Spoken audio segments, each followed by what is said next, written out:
Hello' guys, কি খবৰ আপোনালোকৰ? আশা কৰোঁ সকলোৰে ভালেই।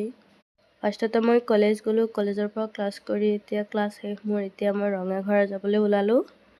যিহেতু আজি আমাৰ ফটোগ্ৰাফত মাতিছে যাবলৈ, চাৰ্টিফিকেট দিব। বহুত দিনৰ পিছত আকৌ পুনৰবাৰ গৈ আছোঁ। কোনে কোনে ইণ্টাৰ্ণশ্বিপ কৰিছে কমেণ্টত জনাব। ইণ্টাৰ্ণশ্বিপটো আমি 10 দিনে কৰি শেষ কৰিলোঁ। কোনে কেইদিন কৰিছে কমেণ্টত জনাব। ফাইনেলি আমি ফটোগ্ৰাফ পাই গ'লোঁ। এতিয়া এইখিনি খোজকাঢ়ি যাব লাগিব। ভিতৰলৈ সোমাই চালোঁ, ইয়াত বহুত ষ্টুডেণ্ট আছে। সিহঁতে ক্লাছ কৰি আছে।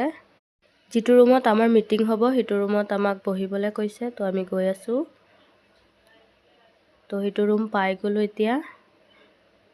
সকলো ছাত্ৰ ছাত্ৰী লাহে লাহে আহি আছে। তো ইফালে মোৰ চাৰ্টিফিকেটো মই পাই গ'লোঁ। তো এতিয়া যাবলৈ ওলাইছোঁ। আজিলৈ বাই বাই।